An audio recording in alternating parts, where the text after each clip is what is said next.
ہم نے دیکھا کہ بھارت کی جانب سے پاکستان پہ جو الزام تراشی ہے وہ باقاعدہ ایک روایت بن چکی ہے، مگر اس بار اگر میں کہوں کہ ان کی جو خود ساختہ سفارتکاری ہے، انہوں نے اپنی خود ساختہ سفارتکاری کا جنازہ نکال دیا تو بالکل غلط نہیں ہوگا. تو بھارت کو میرے خیال سے شرم سے ڈوب مرنا چاہیے. اس بارے میں بات کرنے کے لیے میرے ساتھ معزز مہمان موجود ہیں ڈاکٹر قمر چیمہ صاحب، احمد حسن العربی. بہت شکریہ آپ دونوں کے وقت کے لیے. ڈاکٹر صاحب میں آپ کی طرف سب سے پہلے آنا چاہوں گی. ڈاکٹر صاحب آپریشن سندور اور بقول نریندر مودی کے یہ آپریشن سندور ابھی جاری ہے، اور ساتھ ہی انہوں نے نریندر مودی نے یہ ویسٹ بنگال میں بیان دیا ہے، اور پاکستان کی جانب سے بھی کہا جا رہا ہے کہ پانی کے معاملے پہ کوئی سمجھوتا نہیں ہوگا. کیسے دیکھ رہے ہیں پوری صورتحال کو؟ بہت شکریہ. دیکھیے پہلی بات تو یہ ہے کہ ایک طرف تو بھارت اور پاکستان کی جو فوجیں ہیں وہ پری 22 اپریل جو کہ پیس ٹائم پہ جا چکی ہیں. آج پاکستان کے chairman joint chief of staff committee نے بھی ایک سٹیٹمنٹ اس حوالے سے ایک انٹرویو رائٹرز کو دیا ہے. اب سوال یہ ہے کہ اگر فوجیں پری 22 اپریل سے پہلے جا چکی ہیں تو آپریشن سندور کون سا چل رہا ہے؟ یہ صرف اور صرف بھارت کی عوام کو دھوکہ دیا جا رہا ہے. اب ہوا یہ ہے کہ جو ڈپلومیٹک لاسز ہوئے، جو ڈپلومیٹک معاملات پوری دنیا کے اندر بھارت ایکسپوز ہوا، اینڈ دین ملٹری کے آپ دیکھیں کہ کل انڈیا کے ایئر چیف جو ہے وہ میڈیا کے سامنے آ کے یہ کہہ رہے تھے کہ آپ ہمیں پرومس کچھ کرتے ہیں، ہمیں ڈیڈ لائن میٹ نہیں کرتے، ہمارے پاس اکوپمنٹ نہیں ہے، ہمیں جنگوں میں جو ہے وہ دھکیل دیا جاتا ہے. سو فرسٹریشن آپ کو نظر آ رہی ہے. سو مودی صاحب کیا کریں اگر یہ نہ کہیں کہ آپریشن سندور چل رہا ہے؟ آج وہ کہہ رہے تھے، ان کے ڈیفنس منسٹر کہہ رہے تھے کہ اب حملہ نیوی کرے گی. یہ دنیا میں کون سا ایسا ملک ہے جو کھڑے ہو کے یہ کہتا ہے ہم پاکستان پہ اب ہماری نیوی حملہ کرے گی، ایئر فورس حملہ کرے گی؟ آپ نے کبھی دیکھا پاکستان کی ملٹری لیڈرشپ کو ایسے بولتے؟ کبھی پاکستان کی پولیٹیکل کلاس کو؟ ہماری آپس میں یہاں پہ روز لڑائیاں رہتی ہیں، اور میرا تو مسئلہ یہ ہے کہ ہم سب سے زیادہ the most inward looking nation ہے. ہمارے لیڈرز، ہمارے پولیٹیشینز کبھی اس طرح کی باتیں نہیں کرتے جس طرح کہ آپ دیکھیں وہاں پہ پولیٹیکل کلاس بول رہی ہے، ملٹری حکومت کو کہہ رہی ہے کہ تم ہمیں state of the art weapon لے کے دو، ہمیں اسٹیلتھ جیٹس لے کے دو، تم ہمیں آتمنر پر بھارت پہ لگا دیا ہے. انڈیجنس ڈیولپمنٹ ہونی کوئی نہیں ہے، انڈیجنسلی ویپنز ہمیں یا جہاز ملنے کوئی نہیں ہے. سو آپ کو کرائسس نظر آ رہا ہے بھارت کے اندر، اور یہ صرف اس وجہ سے ہے کہ نریندر مودی صاحب اپنے پولیٹیکل آبجیکٹیوز چاہتے ہیں. اگر وہ اپنے پولیٹیکل آبجیکٹیوز نہ چاہیں تو انڈیا بڑے نارملی پتہ نہیں تھا چلنا کہ انڈیا اتنی بری طرح ایکسپوز، ہمیں نہیں تھا پتہ چل سکتا. لیکن آج دیکھیں ششی تھرور کولمبیا میں کہہ رہے تھے کہ جناب ہم نے جب پاکستان پہ حملہ کیا تو آپ نے پاکستان کے ساتھ اظہار ہمدردی کیا. جب وہ کولمبیا سے لڑ رہے ہیں، انڈیا کے دشمن بھی بڑھ گئے ہیں، انڈیا کے گھر میں لڑائیاں بھی شروع ہو گئی ہیں. ایئر فورس چیف اپنے ڈیفنس منسٹر کو کہہ رہے ہیں کہ جو تم معاہدے کرتے ہو وہ ہمیں ویپن نہیں ملتا، وہ ہمیں جیٹس نہیں ملتے. تو آپ دیکھ لیں کرائسس ہے وہاں پہ، اور پاکستان کو کچھ کرنے کی ضرورت نہیں ہے. اب تو وہ انڈین بی جے پی کے لوگوں نے خود ہی کہنا شروع کر دیا، جو آج تک ان کی ایئر فورس نہیں مان رہی کہ 6 جہاز گرے ہیں، اب ان کے لوگوں نے خود ہی ماننا شروع کر دیا. سو میں سمجھتا ہوں کہ ایک پریشانی ہے بھارت کے اندر، اور دنیا اس کو بڑی ریڈ کر رہی ہے، اور مودی صاحب بھی پریشان ہیں. سو اسی لیے ایک کرائسس پیدا مزید کرنا چاہتے ہیں. جو ڈپلومیٹکلی اینڈ ملیٹریلی لوز کیا ہے وہ نیریٹو کی وار میں جیتنا چاہتے ہیں، بٹ نیریٹو ایسے نہیں بنتے انٹل اینڈ انلیس کہ آپ نے گراؤنڈ میں کچھ نہ کیا ہو. احمد، آپ پوری صورتحال کو کیسے دیکھ رہے ہیں؟ اب یہ سوامی ان کی جانب سے جو بی جے پی کے ہیں انہوں نے بلا کر اعتراف کر لیا کہ حالیہ جنگ میں پاکستان نے بھارت کے 5 طیارے مار گرائے ہیں. اب ان کے اپنے اندر سے آوازیں اٹھنے لگی ہیں. جی بالکل ایسی ہے. یہ سبرامنیم سوامی کو اگر آپ دیکھیں تو پچھلے کافی عرصے سے، بیکاز ان کی اپنی ایک دشمنی ہے. سبرامنیم سوامی ایک آئیڈیالوگ ہیں آر ایس ایس کا، اور یہ بڑا ووکل اسلاموفوب ہے، اور اسلاموفوبک کامنٹس اس کے پوری دنیا کے اخباروں میں اور نیوز پیپرز کے اندر اور ٹیلی ویژنس کے اوپر چلتے رہے ہیں. اور یہ وہی آدمی ہے جس نے کہا تھا کہ مسلمان اور جو ہندو ہیں وہ ایکول کیٹیگری میں ہی نہیں ہے، لہٰذا ان کے ایکول رائٹس نہیں ہو سکتے.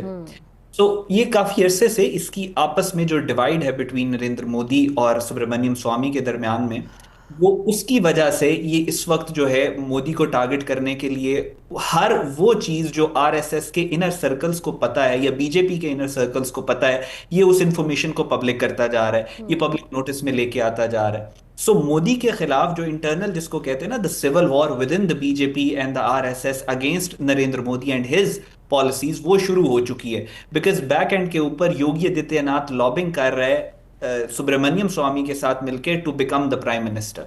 سو یہ ایک بیک گراؤنڈ کے اندر سٹوری چلی، اور اس کانٹیکسٹ کے اندر یہ بیان آنا کہ آپ کے رافیل گریں اور ان کے بارے میں ہمیں بتایا جائے، اور پھر تلنگانہ کے جو سی ایم ہیں اس نے بھی یہ بات کی ہے کہ جو آپ کے رافیل گریں اس کے بارے میں انفارمیشن دے، جو فرینچ ہیں وہ بھی کاؤنٹ مانگ رہے ہیں ریپورٹڈلی.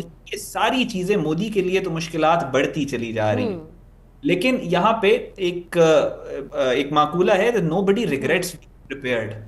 آپ you have to understand what you are dealing with. Modi کون ہے؟ مودی بچر آف گجرات ہے. یہ وہ جس نے گجرات میں قتل عام کیا تھا. مودی گرد ہے جو 10 سال تک امریکہ انٹر نہیں کر سکتا تھا because he was on the terrorist list, اور اب اس دہشت گرد کے پاس ایک فوج بھی ہے اور نیوکلیئر طاقت بھی ہے. سو یہ وہ شخص ہے نریندر مودی جس کو آپ کی انٹرنیٹ پہ تصویریں موجود ہیں کہ میں نے اس کو ورشپ کرتے ہم دیکھ سکتے ہیں بندوقوں کی اور تلواروں کی. یہ وہ فوج ہے، انڈیا کی فوج وہ بن چکی. آپ نے ریسنٹلی دیکھا کہ ان کے آرمی چیف درویدی کی جو پکچرز وائرل ہوئی ہیں، وہ جو ایک پنڈت کے ساتھ مل کے کہہ رہے کہ ہم آپ تحفے کے اندر ہمیں کشمیر لا کے دو، پاکستان کے پاس ہے جو.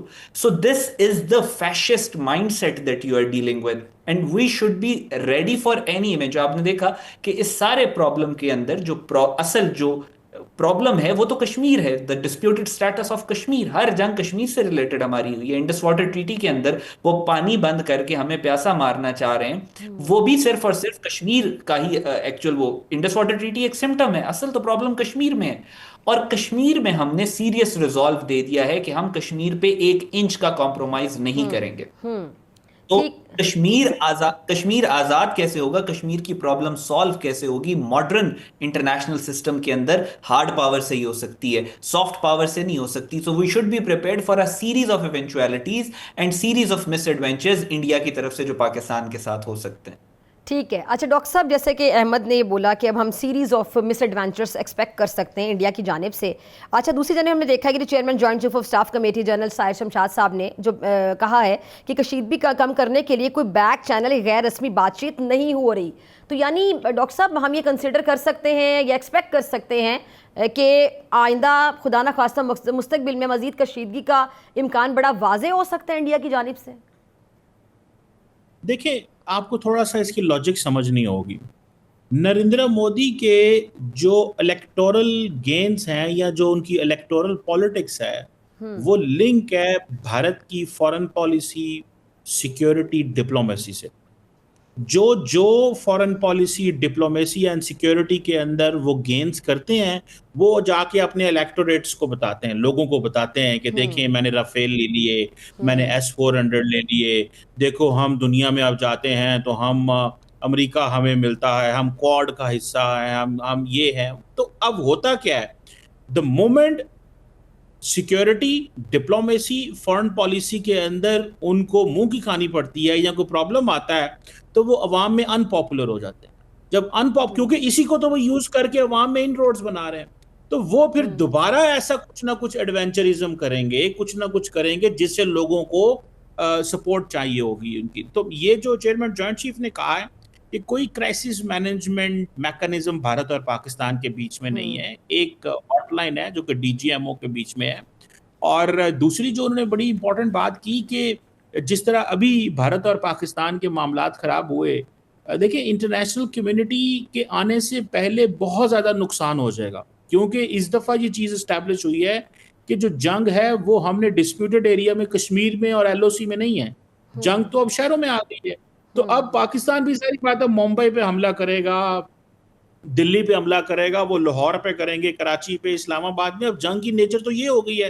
تو اس سے پہلے کہ انٹرنیشنل کمیونٹی آئے بہت زیادہ ڈسٹرکشن ہو چکی ہوگی، بہت زیادہ جو ہے وہ نقصانات ہو چکے ہوں گے. اور یہ نریندر مودی نے ایک نیو نارمل جو سیٹ کیا ہے، ظاہری بات ہے اب پاکستان کے پاس بھی ایک آپشن آ گئی ہے. ہم بھی یہ کام کر سکتے ہیں اگر ہم چاہیں. جب بھی پاکستان کے اندر دہشت گردی کا حملہ ہو تو ہم بھی، اگر TTP یا BLA کے لوگ کہیں بھارت میں چھپے ہیں، ہمارے پاس انٹیلیجنس ہے، تو ہم بھی حملہ کر سکتے ہیں، کیونکہ بیسیکلی ایک پریسیڈنٹ سیٹ کیا ہے. سو مجھے سچویشن خراب ہو سکتی ہے اور کسی وقت بھی ہو سکتی ہے، لیکن ابھی جو نریندر مودی جنگوئزم کر رہے ہیں یا جو وار ریٹرک ہے، وہ سارے کی ساری، کیونکہ وہاں پہ سوال تو ان کو یہ پوچھا جا رہا ہے کہ جہاز کتنے گرے، وہ اس کا جواب نہیں دیتے. وہ ہر جلسے میں جا کے کہتے ہیں میں پاکستان پہ حملہ تھا, میں نے 3 دفعہ گھسا, میں یہ کیا وہ کیا. اور ایک بات میں بتاؤں ڈاکٹر صاحب یہاں پہ, اس وقت پوری کی پوری بین الاقوامی دنیا نریندر مودی کی اس وار ریٹرک کو انڈرسٹینڈ کر رہی ہے, اور وہ یہ بھی دیکھ رہے ہیں کہ پاکستان کی پولیٹیکل کلاس بڑے آرام سے اس کو جواب ہی نہیں دے رہی. تو لوگ اس کو بھی اسٹڈی کرتے ہیں نا, اس کی کیا وجہ ہے کہ وہ اور جو ڈپلومیٹس انڈیا کے اندر بیٹھے ہیں اور جو ڈپلومیٹس پاکستان کے اندر ہیں, یہ سارے نوٹس ایکسچینج کرتے ہیں, یہ اپنی گورنمنٹس کو واپس کیبلز بھیجتے ہیں اور بتاتے ہیں کہ بھارت اور پاکستان کے یہ بیچ میں ڈفرنس کیوں ہے. وہ ظاہری بات ہے مودی صاحب کچھ نہ کچھ مزید کرائسس کریٹ کریں گے, اس کے لیے پاکستان تیار ہے. پہلے بھی پاکستان نے ڈیٹرنس ریسٹور کی تھی کنونشنل ملٹری کیپیبلٹی میں, دوبارہ کریں گے, لیکن ہم ایگریسر نہیں ہیں, یہ دنیا جانتی ہے. ٹھیک ہے. اچھا احمد, دنیا یہ بھی تو دیکھ رہی ہے نا کہ یہ ششی تھرور صاحب, یہ جو ان کا بھارتی جو وفد ہے, یہ صرف فوٹو سیشنز ہی ہو رہے ہیں وہاں پہ, کوئی ان کو لفٹ تو کروا نہیں رہا, کوئی منہ تو ان کو لگا نہیں رہا. اب دیکھ لیں کہ اسٹیٹ ڈپارٹمنٹ کی طرف سے کوئی بیان نہ آنا, کیا اٹ سیلف ایک بہت زیادہ سخت میسج, سخت بیان نہیں ہے؟ جی بالکل, آئی ٹوٹلی اگری. لیکن اس کی وجہ یہ ہے, انڈیا نے یہ ششی تھرور اور یہ سارا جو کمیٹی بنائی کہ آپ پوری دنیا میں جا کے پریزنٹ کریں یہ تو پھر کیا پریزنٹ کر رہے ہیں, کچھ کر ہی نہیں پا رہے. میں وہی آپ سے عرض کر رہا ہوں, اس کا مقصد یہ نہیں تھا کہ ان کو دنیا میں اپنا نیریٹو پھیلانا ہے. یعنی افریقہ کے اندر اور نارتھ امریکہ کے اندر کون سے ملک امپیکٹ کریٹ کر سکتے ہیں یہاں پہ, ان کا مقصد یہ تھا کہ ان کو کانگریس کی طرف سے اندر جو اختلافات پیش ہیں, جو پرابلمز کانگریس ان کی جنریٹ کر رہی ہے, اس کو کسی طرح پولیٹیکل سٹیبلٹی کے لیے اس کو پیسیفائی کیا جا سکے. انہوں نے کمیٹی بنا دی. اب ششی تھرور, آپ he can speak good English, اور اس کو تھوڑا پوسٹ پری کلونیل ایرا کا کو تھوڑے اس کو نالج ہے, لیکن وہ آج کل کے دور میں جو فورن ڈپلومیٹس آپ کو ہاکش نیچر کے چاہیے ہوتے ہیں, جو جاتے ہیں گریب کرتے ہیں اپرچونٹی اور لا کے اپنے ملک کو دیتے ہیں, وہ اسکل نہیں ہے اس کے پاس. تو یہ صرف انٹرنل اپنے پولیٹیکل گینز کے لیے, کیونکہ آرگیومنٹ کے بغیر, ٹھوس دلیل کے بغیر آپ صرف برٹش ایکسنٹ بول کے نہیں جیت سکتے کسی کا دل. اور آپ پریکٹیکل گینز جو ہوتے ہیں نا, ٹینجبل گینز ہوتے ہیں, وہ آپ لے کے ہی نہیں آ سکتے ششی تھرور جیسے لوگوں, اور 50 اتنے انہوں نے وفد اتنا بنا دیا ہوا ہے اس کے ساتھ. تو یہ جو وفد انڈیا کا پوری دنیا میں پھیل رہا ہے, اس سے آپ امپیکٹ ایکسپیکٹ نہ کریں, کوئی امپیکٹ نہیں آئے گا اس سے. ٹھیک ہے. اچھا ڈاکٹر صاحب, یہ ایک اور پوائنٹ ذرا, یہ جس طرح نریندر مودی نے ویسٹ بنگال میں یہ بیان دیا نا کہ آپریشن سندور ابھی جاری ہے, تو یہ تو ہم جو بتا رہے ہیں کہ یہ پہلے سے ہی جو پری الیکشن پلان ہے, اور ہمیشہ فالس فلیگ آپریشن, کشمیر میں ظلم کے سلسلے کو بڑھا دیا جاتا ہے, اور جھوٹا پروپیگنڈا, کوئی فالس فلیگ آپریشن کروا کے, اور ہمیشہ یہ ووٹ بینک کے لیے کیا جاتا ہے. تو اٹ سیلف یہ اس کا اقرار ہے جو کہ ویسٹ بنگال میں بیان دے رہے ہیں نریندر مودی صاحب. دیکھیں جی, بالکل دنیا اب اس چیز کو سمجھ رہی ہے کہ یہ الیکٹورل گینز پالیٹکس کے لیے سارا کچھ کرتے ہیں, اور ہم بھی دنیا کو بتا رہے ہیں, اور انڈیا کے اندر بھی تو اب باتیں لوگ کرتے ہیں. سو کرائسس ہے وہاں پہ, آپ کو کرائسس نظر آئے گا. دیکھیں پاکستان کی پولیٹیکل ملٹری لیڈرشپ میں آپ دیکھیں نارمل سی ہے, میڈیا بڑے نارملی آپریٹ کر رہا ہے. انڈیا کے اندر اس دن سے سوال پوچھے جا رہے ہیں مودی صاحب سے, تو وہ کیوں نہ, جب سوال پوچھے جاتے ہیں تو اس کا مطلب کیا ہوتا ہے کہ جواب نہیں دیے جا رہے. یہ جو آپ ابھی احمد بھائی کہ یہ ان پارلیمنٹیرینز کو, اپوزیشن کے لوگوں کو تو مودی صاحب منہ نہیں لگاتے تھے اس پارلیمنٹ کو. انہوں نے کیا کیا, ان تمام کو بھیج دیا گھومنے پھرنے, جاؤ 4-4 5-5 ملک گھومو, ٹیکس پیئر کے پیسے پہ عیاشی کرو, اور واپس آؤ, اور آ کے سوال نہیں کرنا ہم سے. اب ہر پارٹی کے امپورٹنٹ بندے پکڑ لیے. اب اسد الدین اویسی کو مڈل ایسٹ بھیج دیا, اس نے کہا جاؤ وہاں پہ عمرہ بھی کرے گا, سعودی عرب گھومیں کریں. اب ہوگا کیا, اسد الدین اویسی بڑی کریٹیکل آواز ہے انڈیا کے اندر, اس کو خاموش کرا دیا 4 ملکوں کا ٹرپ دے کے. ششی تھرور نے بولنا تھا, اس کو 4-6 ملکوں کا ٹرپ دے دیا. امریکہ سنا وہ دوبارہ جا رہے ہیں, ابھی کانگریس ریسیس پہ تھی. سو انہوں نے بیسیکلی یہ برائب کر رہے ہیں, اور جے شنکر جس کو بولنا چاہیے تھا وہ خاموش ہے. یعنی کہ جو جے شنکر کے فیلئر ہیں ان کو جا کے ان کور اپ کرنا چاہتے ہیں, یا جو پرائم منسٹر. اور یقین کر کے مانے ڈاکٹر صاحب, ہم تو یہ سمجھ رہے تھے کہ انڈیا کی فارن پالیسی بڑی کامیاب جا رہی ہے, ہمیں نہیں پتا تھا یہ اتنے کھوکھلے ہیں اندر سے. اور ہمیں, میرا خیال ہے کہ بہت ساری چیزیں انہوں نے اپنے آپ کو ایکسپوز کر دیا. جب یہ سارا ڈسٹ بیٹھ جائے گی تو اس وقت یہ سوچیں گے کہ ہمارے ساتھ ہوا کیا ہے. ہم تو چاہ رہے تھے کہ ہم امریکہ کے کمپریہنسو گلوبل اسٹریٹجک پارٹنر ہیں, تو امریکہ بولے گا جی you have a right of hot pursuit, جائیں پاکستان پہ حملہ کریں. امریکہ بھی نہیں بولا, دنیا کا کوئی ملک نہیں بول رہا. الٹا ششی تھرور کولمبیا کو کہہ رہے ہیں کہ تم پاکستان میں جو لوگ شہید ہوئے ہیں ان کے لیے افسوس کا اظہار کر رہے تھے, وہ کیوں کر رہے تھے تم؟ سو یہ ہر بندے کے ساتھ کمپلین کر رہے ہیں. سیاسی طور پہ آپ دیکھیں کہ ابھی میں کسی اور سی ایم کو دیکھ رہا تھا انڈیا کا, وہ کہہ رہا تھا بھائی رافیل کتنے گرے وہ بتاؤ. سو کرائسس ہے. جی احمد جی بالکل تلنگانہ کا پوچھ رہا تھا کہ جناب آپ بتائیں آج کتنے گرے ہیں. سو مودی صاحب کے لیے سوال بہت زیادہ ہے, اس لیے انہوں نے آپریشن سندور کو پھیلا دیا ہے, لمبا کر دیا ہے. لیکن آپ ان کی سوال ان کے لیے بہت زیادہ اور جواب ان کے پاس ایک بھی نہیں ہے. اور ڈاکٹر صاحب امپورٹنٹ چیز دیکھیں, ان کی فوج پیس ٹائم پہ چلی گئی ہے اور وہ کہہ رہے ہیں آپریشن سندور جاری ہے. مطلب عوام کو بیوقوف بنا رہے ہیں کہ فوج پیس ٹائم پہ آ گئی ہے لیکن آپریشن سندور جاری. بھئی آپریشن صرف اور صرف اب سوالوں کے جواب اگر اب وہ اوپر راہل گاندھی اگر سوال کرے تو اسے کہہ دیتے ہیں تم غدار ہو. سو جو بھی وہ مودی صاحب کے انہوں نے نیشنل سیکیورٹی کے اوپر ان کا کاپی رائٹ ہے, جو بولتا ہے اس کو غدار کہہ دیتے ہیں. تو یہ میرا خیال ہے کہ اور میڈیا کی تو آپ یہ ڈاکٹر صاحب یہ کہ کانگریس وہاں پہ پریشرائز بھی تو کر رہی نا, ابھی تک انہوں نے اجلاس تک نہیں بلایا ہوا.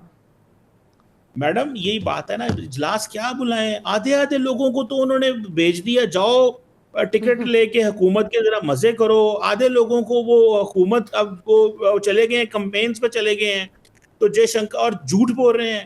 آپ امیجن کریں کہ انڈیا کا فارن سیکرٹری یہ کہتا ہے پارلیمنٹ کو کہ امریکہ نے کوئی ہیلپ نہیں کی سیز فائر میں, جبکہ امریکی صدر کی پہلی ٹویٹ ہے سیز فائر کی, امریکی فارن سیکرٹری کی پہلی دوسری ٹویٹ ہے سیز فائر کی, اور وہ کہتے ہیں کہ نہیں انہوں نے تو کوئی ہیلپ نہیں ہماری کی. پارلیمنٹ کے آگے جھوٹ بولتے ہیں. آپ سمجھیں کہ یہ جو ڈپلومیٹس بیٹھے ہوئے ہیں انڈیا کے اندر وہ کیا لکھ رہے ہیں اور کیا دیکھ رہے ہیں. ٹھیک بیڈلی بہت بری طرح ایکسپوز ہوئے ہیں, اور امریکہ نے بیسیکلی صحیح معنوں میں تو انڈیا کو بچا لیا ہے, ورنہ یہ اور زیادہ ایکسپوز ہونا تھا. ٹھیک ہے جی احمد, آپ کچھ ایڈ کرنا چاہ رہے تھے. جی میں صرف سی ایم کا وہ اسٹیٹ کا نام ایڈ کیا تھا, تلنگانہ کا وہ تھا. تو بالکل آئی اگری جو قمر بھائی نے باتیں کی ہیں کہ انڈیا نے اپنے آپ کو بہت بری طرح ایکسپوز کر لیا ہے.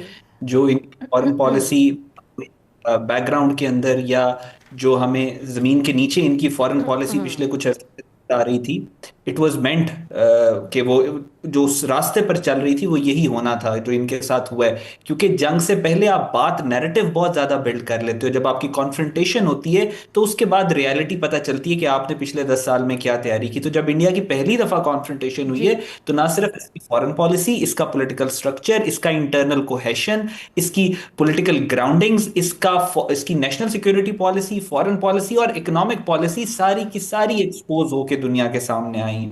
اور یہ ایسے ہی ہونا تھا. It was a writing on the wall. Modi نے اس کو مس ریڈ کیا, انڈینز نے اس کو مس کیلکولیٹ کیا, لیکن پوری دنیا کے جو ریسرچر انٹرنیشنل ریلیشنز کو پڑھ رہے تھے, دیکھ رہے تھے, ان کو نظر آ عجیب سے کے مرڈر والے سینیریو کے بعد انڈیا ہیز لاسٹ گراؤنڈ, اور یہ ڈاؤن دا ڈرین ہی جائے گی اس کے بعد. ٹھیک ہے جی, ٹھیک ہے جی. دونوں مہمانوں کا بہت شکریہ. ناظرین آپ سے ملاقات ہوگی بریک کے بعد. ویلکم بیک ناظرین. صدر مملکت آصف علی زرداری نے کم عمر شادی کی ممانعت کے بل پر دستخط کر کے اسے اسلام آباد کی حدود میں فوری طور پر نافذ العمل بنا دیا ہے. اس قانون کے تحت 18 سال سے کم عمر بچی کی شادی کو قابل سزا جرم قرار دیا گیا ہے, جس کی مختلف صورتوں میں سخت سزائیں تجویز کی گئی ہیں. اس پیش رفت کو بچوں کے حقوق کے تحفظ کی سمت ایک اہم قدم قرار دیا جا رہا ہے. تاہم اسلامی نظریاتی کونسل اور JUI کی جانب سے اسے غیر اسلامی قرار دیا گیا ہے. اچھا, نئے قانون کے مطابق جو کم عمر بچے ہیں ان کو شادی پہ مجبور کرنے والے کو 7 سال تک قید اور 10 لاکھ روپے تک جرمانہ ہوگا. اگر کوئی شخص کم عمر بچہ یا بچی شادی کے لیے کسی اور جگہ پر لے جائے تو اسے بھی 7 سال تک قید اور جرمانے کا سامنا کرنا پڑے گا. نکاح خواہ کو دلہا اور دلہن کے شناختی کارڈ کی تصدیق یقینی بنانی ہوگی. بصورت دیگر وہ بھی 1 سال قید اور 1 لاکھ روپے تک جرمانہ بھگت سکتا ہے. عدالت کو یہ ہدایت دی گئی ہے کہ کم عمر شادی کے کیسز 90 دنوں میں نمٹائے جائیں. پاکستان میں کم عمری میں شادی آپ کو پتہ ہے ایک دیرینہ مسئلہ ہے جو لڑکیوں کی تعلیم, صحت, ترقی پر منفی اثر ڈالتی ہے. عالمی ادارہ صحت, اقوام متحدہ اور بچوں کے حقوق کی تنظیمیں بارہا یہ موقف اختیار کر چکی ہیں کہ کم عمر شادی بچوں کے بنیادی انسانی حقوق کی خلاف ورزی ہے, اور اس قانون کا مقصد بچوں کو جبری شادی سے محفوظ رکھنا اور ان کی جسمانی اور ذہنی نشو و نما کو یقینی بنانا ہے. اب دوسری جانب اسلامی نظریاتی کونسل اس قانون کو غیر اسلامی قرار دے چکی ہے, اور کونسل کے مطابق اسلام میں بلوغت کے بعد نکاح کی اجازت ہے, اور کسی مخصوص عمر کی حد مقرر کرنا شریعت کے اصولوں سے متصادم ہو سکتا ہے. اس قانون کو اگرچہ بچوں کے تحفظ کے حوالے سے سراہا جا رہا ہے، لیکن اس پر کچھ حلقوں میں مذہبی، سماجی اور ثقافتی بنیادوں پر تحفظات پائے جاتے ہیں۔ پاکستان جیسے معاشرے میں جہاں روایات اور مذہب کا گہرا اثر ہے، ایسے قوانین کا نفاذ ایک چیلنج بن سکتا ہے۔ اگر اسلامی نظریاتی کونسل اور ریاستی ادارے ایک دوسرے کے ساتھ مکالمے کے ذریعے ہم آہنگی پیدا کریں تو نہ صرف قانون مؤثر ثابت ہو سکتا ہے بلکہ عوامی سطح پر قبولیت بھی حاصل کر سکتا ہے۔ اچھا، کم عمر شادی کی ممانعت کا جو قانون ہے یہ بڑی ایک اہم پیش رفت ہے جو بچوں کو ان کے بنیادی حقوق دلوانے کی کوشش ہے۔ تاہم اس قانون کی کامیابی کا جو انحصار ہے اس کے مؤثر نفاذ، معاشرتی آگاہی اور مذہبی حلقوں کے ساتھ بہتر رابطے پر ہے۔ ضرورت اس امر کی ہے کہ مذہب اور قانون کے درمیان توازن قائم کیا جائے تاکہ نہ صرف بچوں کے حقوق محفوظ رہیں بلکہ معاشرہ بھی تقسیم کا شکار نہ ہو۔ اس بارے میں بات کرنے کے لیے میرے ساتھ معزز مہمان موجود ہیں۔ حافظ حمداللہ صاحب، بہت شکریہ حمداللہ بھائی تشریف لانے کے لیے، اور اختیار ولی خان صاحب ہمیں جوائن کر رہے ہیں، آپ کا بھی بہت شکریہ اختیار صاحب کے لیے۔ حافظ صاحب میں آپ سے شروع کرنا چاہوں گی۔ اچھا حافظ صاحب، یہ قانون ہے اس پر آپ کو تحفظات جو ہیں وہ بیسیکلی ہیں کیا؟ بسم اللہ الرحمن الرحیم، بہت شکریہ ڈاکٹر صاحبہ۔ دیکھیے، بات یہ ہے کہ اگر ہم اس ملک میں، جس ملک کا نام اسلامی جمہوریہ پاکستان ہے، 24 کروڑ عوام ہیں اور مختلف زبانیں بولنے والی قومیں ہیں، اس ملک میں ہمارے درمیان صرف ایک مشترک ہے، وہ آئین دستور پاکستان سن 1973 کا، یہ ہے۔ اب ایوان صدر میں صدر پاکستان ہو یا وزیر اعظم ہو یا پارلیمنٹرین ہو، جو بھی ہو، ہم سب نے یہ وعدہ کیا ہے کہ ہم اس آئین کی دفاع کریں گے، اسلامی نظریے کی دفاع کریں گے۔ یہ ہمارا ماننا ہے، جو بھی رکن اسمبلی آتا ہے یہ ہم کہتے ہیں۔ اب آئیے، ہمارا اعتراض یہ ہے کہ آئین میں یہ ہے کہ قرآن اور سنت کے خلاف کوئی قانون سازی نہیں ہوگی۔ ٹھیک ہے، اس میں قانون سے پہلے قرآن کو ترجیح دی گئی ہے، کیونکہ قرآن اور سنت کے خلاف کوئی قانون سازی نہیں ہوگی۔ اس کا مطلب یہ ہے کہ آپ جو بھی قانون سازی کریں گے وہ قرآن اور سنت کی تابع ہوگی۔ لیکن قرآن اور سنت کی روشنی میں قانون سازی، اس میں رہنمائی کون کرے گا؟ آئین نے ایک ادارہ ایجاد کیا ہے، 73 کے آئین نے، جو اسلامی نظریاتی کونسل ہے۔ اسلامی نظریاتی کونسل، قرآن اور سنت کا مسئلہ جب آتا ہے قانون سازی کے میدان میں تو اسلامی نظریاتی کونسل ہماری رہنمائی کرے گی۔ اور اسلامی نظریاتی کونسل میں صرف ایک طبقے کے لوگ بیٹھے نہیں ہیں، تمام مکاتب فکر کے لوگ بیٹھے ہیں، ریٹائر ججز بیٹھے ہیں، قانونی ماہرین بیٹھے ہیں، خاتون وہاں بیٹھی ہیں، یہ سارا ایک مجموعہ اور گلدستہ ہے، وہ بھی آئینی ادارہ ہے۔ اب اسلامی نظریاتی کونسل نے اس کو مسترد کیا، کیوں؟ قرآن اور سنت کے خلاف ہے۔ آئین کہہ رہا ہے کہ آپ وہ قانون سازی نہیں کر سکتے جو قرآن اور سنت کے خلاف ہے، آپ کی قانون سازی تابع ہوگی قرآن اور سنت کی۔ اب اس قانون کی آپ مجھے بتائیے کہ میں حلف لیتا ہوں اسلامی نظریے کی دفاع کا، اور میں خود قلم کے ذریعے اسلامی نظریے کی جو دفاع میں نے کرنی ہے، جو آپ نے اپنے تمہید میں کوٹ کیا کہ بندوق کے ذریعے ہم سرحد کی دفاع کریں گے اور قلم کے ذریعے ہم نے نظریے کی دفاع کرنی ہے۔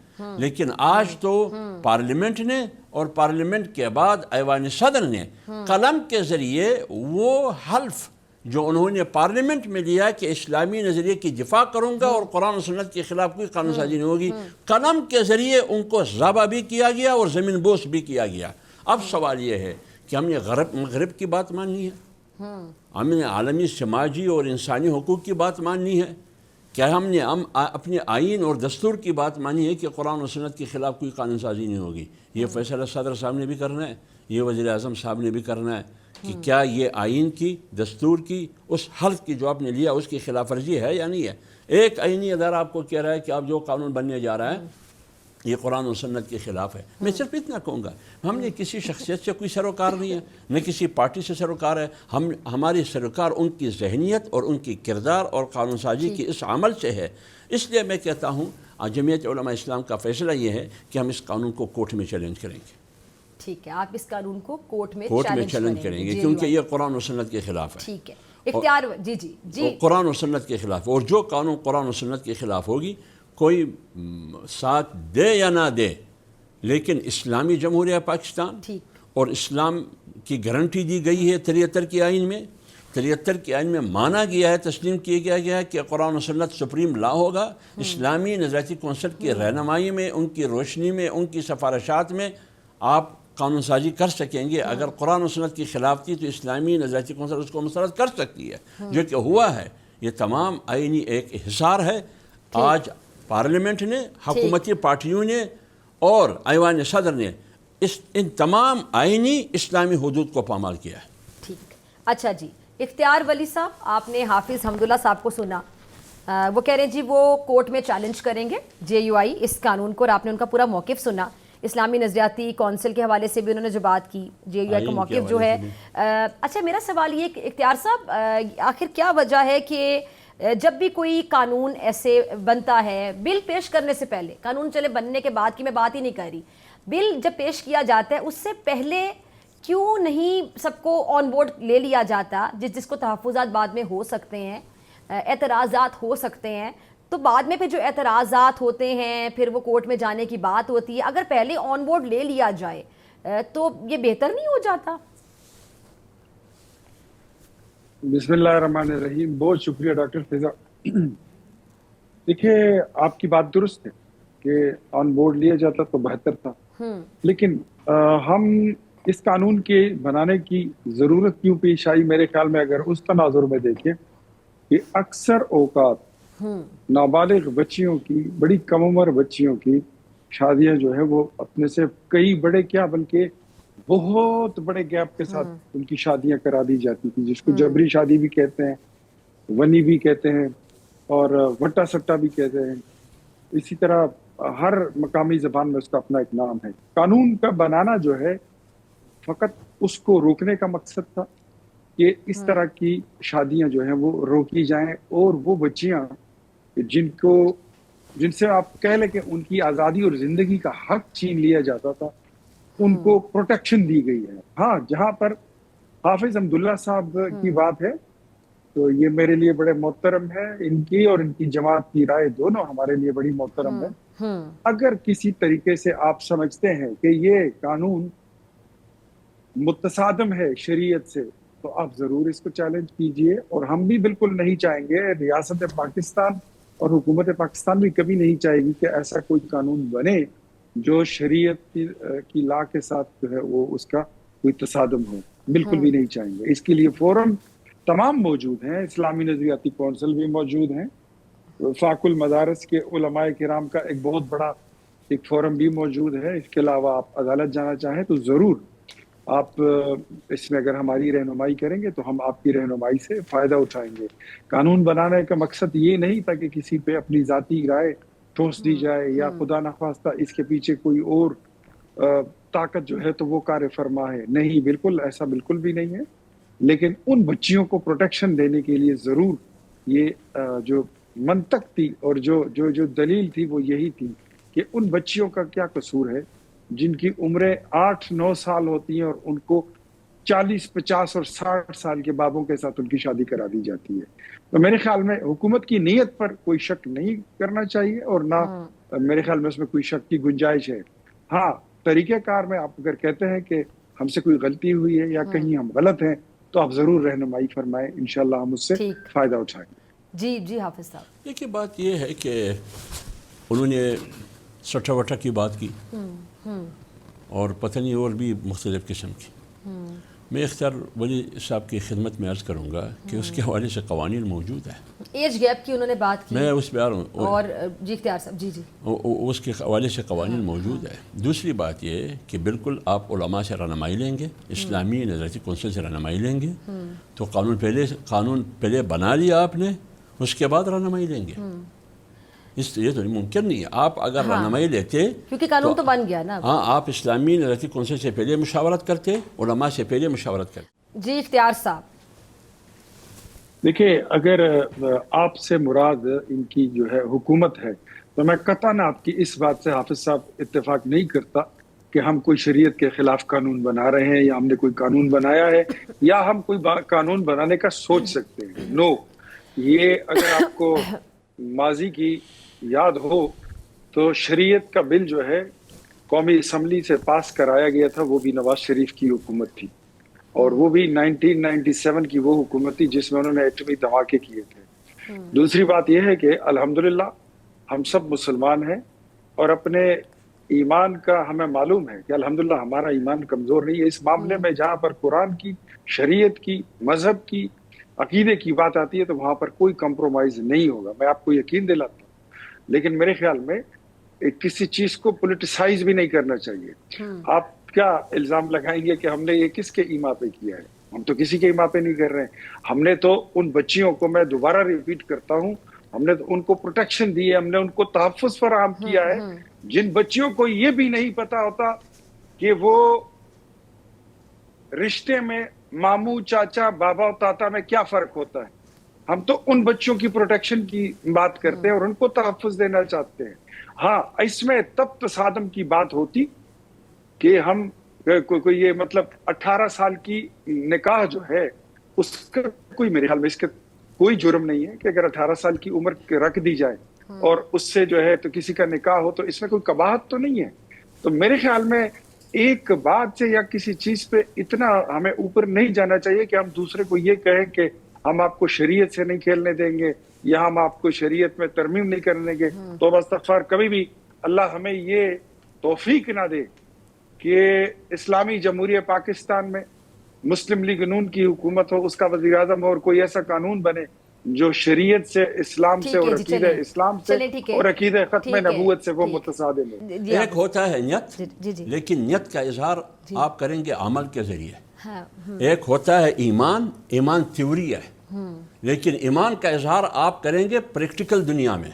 جیسے کہ اللہ نے فرمایا والعصر ان الانسان لفی خسر، پوری انسانیت تباہی اور ہلاکت میں. لیکن کب نجات ملے گا؟ آمنو، جب ایمان ہو، جو تیوری ہے.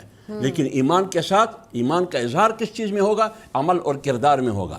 آپ ایماندار ہیں، مجھ سے زیادہ ایماندار ہے. آپ مجھ سے زیادہ ایماندار ہے. میں نے کب سرٹیفکیٹ دیا کہ میں ایماندار ہوں اور آپ بھی ایمان ہیں؟ اللہ نہ کرے، نعوذ باللہ. میں نے کسی کو بھی ایمان نہیں کہا. میں یہ کہہ رہا ہوں کہ جو قرآن اور سنت کے خلاف قانون سازی ہوئی ہے، میں نہیں کہہ رہا. اسلامی یونیورسٹی کونسل سے پوچھئے اور پاکستان کی تمام علماء سے پوچھئے، ان سے پوچھئے کہ یہ قرآن اور سنت کے خلاف اور شریعت کے خلاف ہے یا نہیں ہے. ٹھیک. اب حافظ صاحب آپ لوگ کورٹ میں جا رہے ہیں؟ ٹھیک ہے جی، ہم کورٹ میں جا رہے ہیں. ٹھیک ہے جی، بہت شکریہ دونوں مہمانوں کا، حافظ صاحب آپ کا بھی اور اختیار صاحب آپ کا بھی. اسی کے ساتھ مجھے دیجیے اجازت. آپ سے ملاقات ہوگی انشاءاللہ کل سیم ٹائم سیم چینل. اگر زندگی نے وفا کی، دعاؤں میں یاد رکھیے گا، اپنا بہت خیال رکھیے گا. اللہ نے کے بعد